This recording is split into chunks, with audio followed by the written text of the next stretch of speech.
Hello hi everyone అండి. మారుతి సాహితీ channel ప్రేక్షకులకు స్వాగతం సుస్వాగతం అండి. అంతా బాగున్నారా అండి? మేమంతా బాగున్నామండి. ఈరోజు మన మారుతి సాహితీ ఛానల్లో జీవితమే ఓ ఢమాల్ నావెల్లో ప్రశాంత్ కోమలి మాట్లాడుకున్న విషయాలు విన్నాం కదండి. ఈరోజు ఎపిసోడ్లో ఏం జరుగుతుందో చూద్దాం. చౌదరి మండిపడ్డాడు. ఏంట్రా ఎధవల్లారా కూస్తున్నారు? నేనేమైనా చెవుల్లో పువ్వులు పెట్టుకున్నట్టు కనిపిస్తున్నాన్రా మీకు అన్నాడు.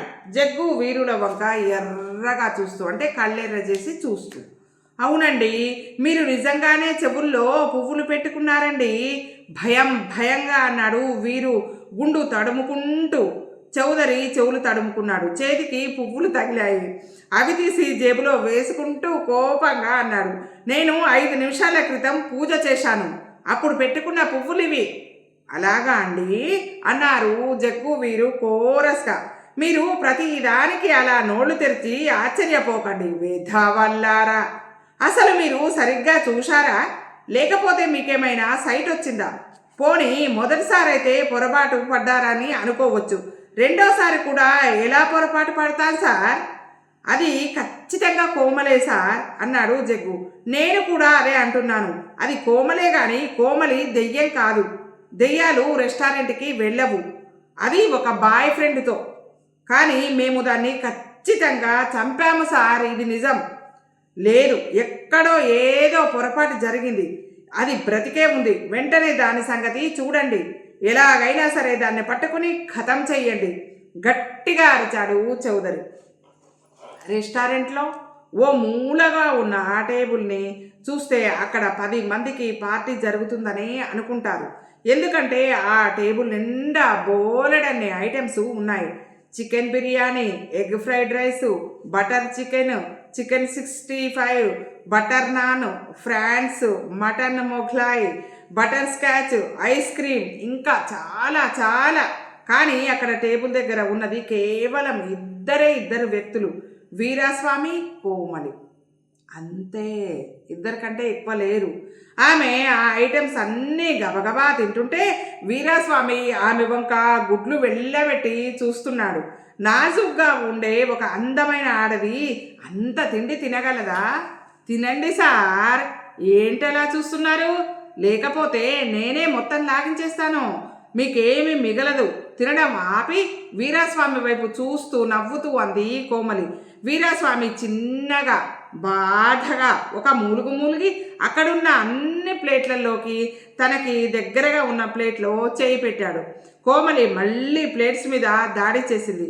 కోమలి వద్దు, నేను రాను అంటున్న ఆమెని బలవంతంగా రెస్టారెంట్కి తీసుకొచ్చాడు అతను. ఆమె నసిగితే, ఏం ఆ ప్రశాంత్ గాడితో అయితే రెస్టారెంట్కి వెళ్తావు కానీ నాతో రాకూడదా అని ప్రశ్నించాడు వీరాస్వామి. నీ పని ఇలా ఉందా అని అతన్ని ఆర్పేసే పథకం వేసుకొని ఆ కాస్ట్లీ రెస్టారెంట్కి తీసుకొచ్చింది కోమలి. ఆమెతో రెస్టారెంట్లో తీయని కబుర్లు చెప్తూ ఆమె చేతులకు చేతులు కాళ్ళకి కాళ్ళు తగిలిస్తూ కాలక్షేపం చేద్దామనుకుని అనుకున్న వీరాస్వామికి నిరాశే ఎదురైంది. ఆమె అతనితో అసలు మాట్లాడడమే లేదు, ఎందుకంటే తిండి బిజీలో ఉంది. మాట్లాడడం దాకా ఎందుకు, అతని వంక కనీసం చూడడం లేదు. ప్లేట్స్ మీద పడి అదే పనిగా తింటూ ఉంది. అతనికి ఎక్కువ డబ్బులు వదలగొట్టడమే ఆమె ముఖ్యమైనటువంటి ఉద్దేశం. బిల్లు ఎంత అవుతుందోననే మనసులోనే లెక్కలు వేసుకుంటున్నాడు వీరాస్వామి. అరగంట తర్వాత బ్రేవుమని తేల్చి ముగించింది ఆమె. బిల్లు వచ్చింది, మొత్తం 560 రూపాయలు అయింది. బాబోయ్ అనుకున్నాడు మనసులో. కానీ బయటికి మాత్రం నీ ఇలా ఇష్టంగా తృప్తిగా కడుపు నిండా తినేవాళ్ళంటే నాకెంతో ఇష్టం. కొందరేమో నాజూకులు పోతూ అనవసరంగా విధవ ఫోజులు కొడతారు అన్నాడు ఓ వెర్రి నవ్వుతూ. బిల్లు చెల్లించి ఇద్దరు బయటకు వచ్చి అక్కడ పార్కు చేసి ఉన్న కారు ఎక్కారు. కారు బయలుదేరింది. 5 నిమిషాలు ప్రయాణించిన తర్వాత కారు ఎడమ పక్కకి తిరిగింది. అదేంటి, మా హాస్టల్కి తిన్నగా వెళ్ళాలి కదా అంది ఆమె. ప్రస్తుతం మనము మా ఇంటికి వెళ్తున్నాం అన్నాడు అతను. ఎందుకేంటి, కాసేపు సరదాగా కాలక్షేపం చేద్దాం. లేటుగా వెళ్తే మా వార్డెను ఊరుకోదు, నిన్ను త్వరగా వదిలేస్తానులే, ఇంకోసారి వస్తాలే లేదు ఈవేళే రావాలి అన్నాడు అతను మొండిగా. ఇందాక రెస్టారెంట్లో ఆమె మీద ఖర్చు పెట్టిన దానికి సరిపడా ఆమె నుండి పొందాలని వీరాస్వామి ఉద్దేశం. ఆమె ఏం మాట్లాడలేదు, కానీ ఆమె మనసులో ఏదో అనుమానం అయితే వచ్చింది. కారు వెళ్తూ ఉంది. వాళ్ళ కారుని ఫాలో అవుతూ వెనకాల మరో కారు వస్తూ ఉంది. ఆ విషయం వీరాస్వామికి తెలీదు. 5 నిమిషాలకు అతని ఇంటి ముందు ఆగింది కారు. వీరాస్వామి, కోమలి కారు దిగారు. వీరాస్వామి కారు డోర్ లాక్ చేసి కాంపౌండ్ వాల్ షో గేట్ తీసుకొని లోపలికి వెళ్ళాడు. కోమలి అతన్ని అనుసరించింది. వీరాస్వామి మనసు గాల్లో తేలిపోతూ ఉంది. అతను ఎన్నెన్నో రంగురంగుల కలలలో తేలిపోతూ ఉన్నాడు. ఇంటికి వేసి ఉన్న తాళం తీసి లోపలికి వెళ్ళాడు. ఆమె కూడా లోపలికి వెళ్ళింది. ఇంటి తలుపులు మూసుకున్నాయి. వీరాస్వామి కారును ఫాలో అవుతున్న కారు 20 గజాల దూరంలో ఆగింది. ఆ కారు ఆగిన ఇంట్లోకి వాళ్ళు వెళ్ళారంటే అది అతని ఇల్లు అయి ఉంటుందా, లేకపోతే ఫ్రెండ్ ఇంటికి వెళ్ళారా ఆలోచిస్తూ అన్నాడు చౌదరి. ఇప్పుడు ఏం చేద్దాం బాస్ అడిగాడు జగ్గు. కాసేపు ఇక్కడ వెయిట్ చేద్దాం. వాళ్ళు బయటికి రాకపోతే మనమే లోపలికి వెళ్ళి అటాక్ చేద్దాం అన్నాడు చౌదరి కార్ ఇంజన్ ఆఫ్ చేస్తూ. దాన్ని తీసుకుని షికార్లు తిప్పుతాడే, వాడిని సఫా చేద్దాం బాస్ అన్నాడు వీరు. జగ్గు వీరు గుండు మీద ఠకీమని మొట్టాడు. మనం సఫా చేయాల్సింది కోమలిని, వాడిని కాదు అన్నాడు. ఆ విషయం మామూలుగా చెప్పొచ్చుగా, గుండు మీద అంతిదిగా మొట్టాలా, ఇరిటేట్ అయిపోతూ అన్నాడు వీరు. మీరిద్దరూ కాసేపు నోరు ముయ్యండి, లేకపోతే ముందు మీ ఇద్దరిని నేను సఫా చేయవలసి వస్తుంది అన్నాడు చౌదరి మండిపడుతూ. జగ్గు వీరులు నోళ్లు మూసుకున్నారు. వీధి తలుపు గడియవేసి వెనక్కి తిరిగి కోమలి వంక చూసి నవ్వాడు వీరాస్వామి. ఏంటి ఇంట్లో ఎవరూ లేరా అడిగింది ఆమె. తల అడ్డంగా ఊపాడు వీరాస్వామి. మీ ఆవిడ? అది ఈవేళ వాళ్ళ తమ్ముడికి ఇంటికి వెళ్తానని ఆఫీస్కు ఫోన్ చేసి చెప్పింది. అందుకే అక్కడే భోజనం చేసి రాత్రి అక్కడే పడుకొని తెల్లారి వస్తానని చెప్పింది. కాబట్టి నీకేం భయం లేదు, హుషారుగా అన్నాడు వీరాస్వామి.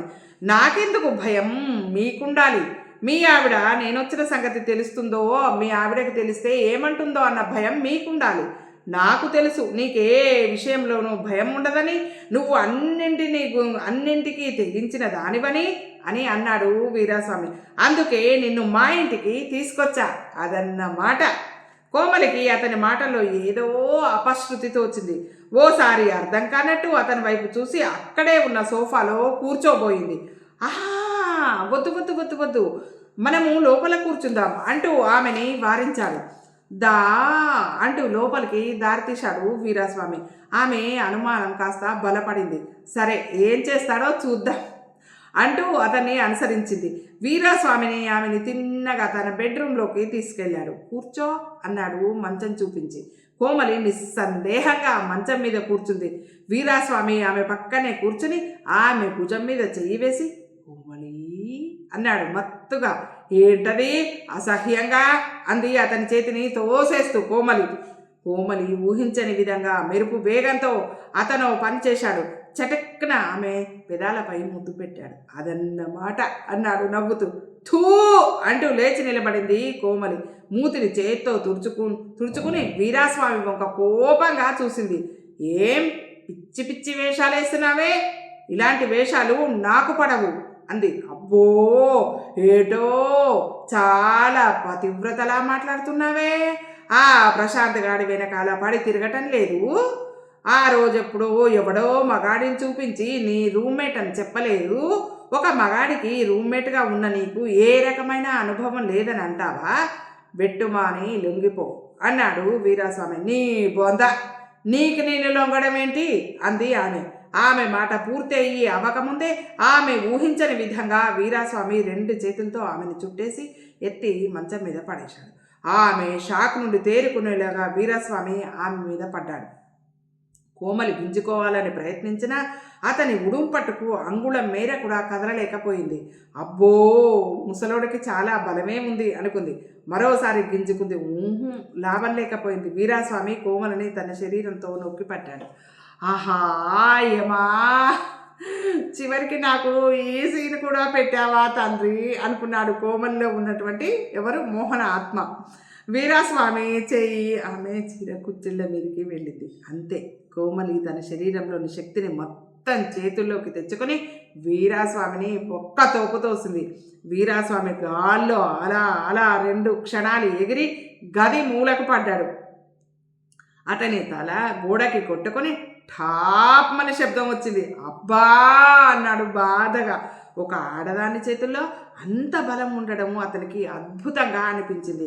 గోడకి తల కొట్టుకోవడం వల్ల అతని కళ్ళు వైర్లు కమ్మి కొన్ని క్షణాలు అక్కడ ఏముందో కనిపించలేదు.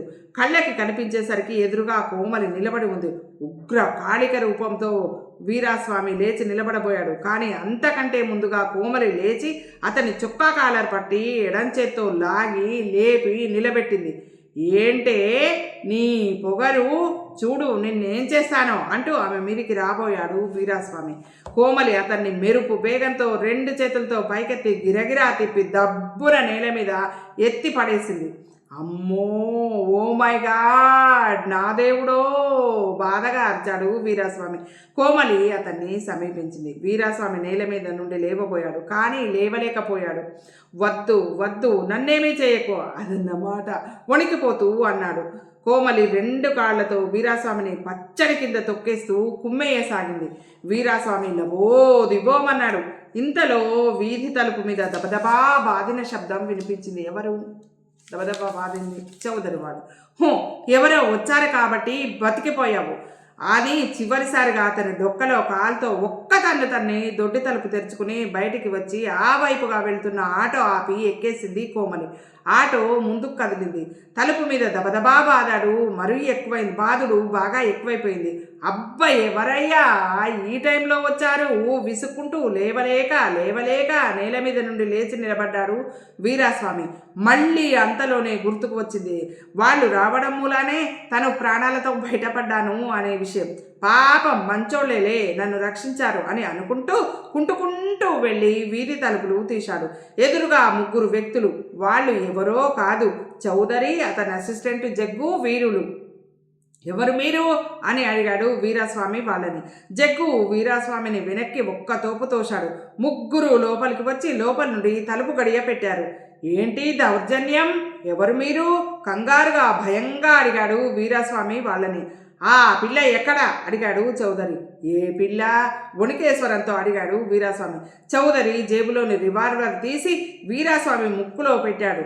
ఇందాక నువ్వు రెస్టారెంట్కి తీసుకెళ్ళావు, తర్వాత ఇంటికి తీసుకొచ్చావే ఆ పిల్ల. నాకే పిల్ల తెలీదు, నేనెవరిని రెస్టారెంట్కి తీసుకెళ్ళలేదు, గుడ్లు మిటకరిస్తూ అన్నాడు వీరాస్వామి. జగ్గు వీరులు వీరాస్వామి వీపు మీద గుభీమని పిడిగుద్దులు గుద్దటం ప్రారంభించారు. ఇందాక కోమలి కొట్టిన దెబ్బలకి పులిసిపోయిన ఒంటి మీద వీళ్ళిప్పుడు పిడిగుద్దులు గుద్దుతున్నారు. వీళ్ళ ఈ హఠాత్ చర్యకి వీరాస్వామి ఠారెత్తిపోయాడు. భేరుమని చంటి పిల్లాడిలా ఏడుస్తూ చౌదరి కాళ్ళ మీద పడిపోయాడు. సారీ సార్, నేను ఆ పిల్లని ఇంటికి తెచ్చిన మాట నిజమే, కానీ ఆ పిల్లని నేనేమీ చెయ్యలేదు సార్, వెక్కి ఏడుస్తూ అన్నాడు వీరాస్వామి. అయితే అదెక్కడుందో చెప్పు అడిగాడు చౌదరి. వెనక తలుపు తీసుకొని పారిపోయింది సార్, గొల్లుమంటూ చెప్పాడు వీరాస్వామి. ఆ మాట వినగానే 3 ఇంటి వెనక్కి పరిగెత్తుకొని వెళ్ళి ఆ రోడ్డుకి అటువైపు ఇటువైపు చూశారు. రోడ్డు మొత్తం నిర్మానుష్యంగా ఉంది. డామిట్, కాస్తలో తప్పించుకుంది, పళ్ళు నూరుతూ అన్నాడు చౌదరి. 3 ఇంటి ముందుకు వచ్చి కారు దగ్గరికి వెళ్ళి ఎక్కారు. కారు ముందుకు కదిలింది. వీరాస్వామి పాత చెప్పు తీసుకొని చెంపల మీద ఫిడీమని కసిగా వాయించుకుని చెప్పుని గది మూలకు విసిరేసి అదన్నమాట అన్నాడు ఏడుపు గొంతుతో. ఇదండి ఈరోజు ఎపిసోడు. ఈ ఎపిసోడ్ మీకు నచ్చినట్టయితే లైక్ చేయండి, షేర్ చేయండి, మన మారుతి సాహితీ ఛానల్ని సబ్స్క్రైబ్ చేయండి. మీ అందరి ఆశీస్సులు, ఆదరాభిమానాలు, ప్రేమ మన మారుతి సాహితీ ఛానల్కి వెళ్ళా ఉండాలని మనస్ఫూర్తిగా కోరుకుంటున్నానండి. మనందరం ఆనందంగా, ఆరోగ్యంగా, సుఖంగా, సంతోషంగా ఉండాలని ఎల్లవేళలా మనస్ఫూర్తిగా కోరుకునే మీ మారుతి సాహితీ ఛానల్ నుండి ఉంటాను.